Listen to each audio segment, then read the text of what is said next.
দর্শক, বরিশাল পিরোজপুর মহাসড়কের ঝালকাঠি কলেজ মোড় মহাসড়ক অবরোধ করে বিক্ষোভ করেছেন বৈষম্য বিরোধী শিক্ষার্থী, জাতীয় নাগরিক পার্টি, গণ অধিকার পরিষদ সহ স্থানীয়রা। এ নিয়ে আরো জানাতে সরাসরি যুক্ত হচ্ছেন সহকর্মী নাইম হাসান ইমন। নাইম, স্থানীয়দের দোষীদের গ্রেফতারের বিষয়ে কি বলছেন, কি তথ্য আছে আপনার কাছে, বিস্তারিত জানাবেন। ধন্যবাদ তোহা।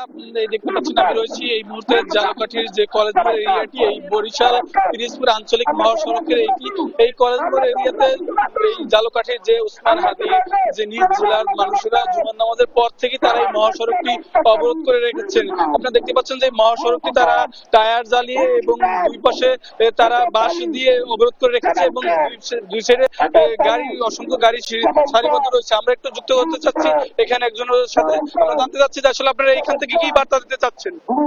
আমরা আমাদের ভাই হাদির যে স্বপ্ন ছিল সুখী সমৃদ্ধ বাংলাদেশ, ইনসাফ কায়েমের রাজত্ব হবে বাংলাদেশে, যেখানে প্রতিটা মানুষ তার সম অধিকার নিয়ে ধনী গরিব বৈষম্য মানে বিভেদে সবাই একত্রে বসবাস করবে, সেই স্বপ্ন পূরণে হাদি ভাই আজকে শহীদ হয়ে গেছেন।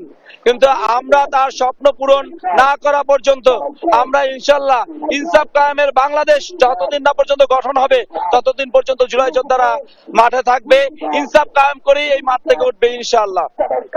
আমরা কথা বলছিলাম এখানে যে বিক্ষুব্ধ জনতা রয়েছে তার মধ্যে একজনের সাথে। তিনি জানিয়েছেন যে হাদি ঘটনা যারা জড়িত তাদেরকে যতক্ষণ পর্যন্ত গ্রেপ্তার করে বিচারের আওতায় না আনা হবে ততক্ষণ পর্যন্ত তারা এই বিক্ষুব্ধ জনতারা বিভিন্ন কর্মসূচি সহ তারা পালন করে যাবে।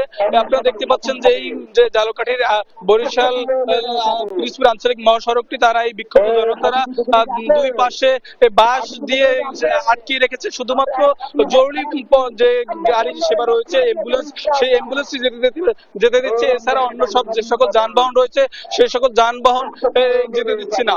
আর আপনারা দেখতে পাচ্ছেন এই উৎসব জনতার পাশে যাতে অপ্রীতিকর কোনো ঘটনা না ঘটে সেদিকে এই ঝালকাঠি যে পুলিশ প্রশাসন রয়েছে তারাও এই বিভিন্ন জায়গাতে রয়েছে যাতে কোনো আপত্তিকর ঘটনা না ঘটে। তো এ ছিল আমার কাছে ঝালকাঠি থেকে এ পর্যন্ত। তোহা।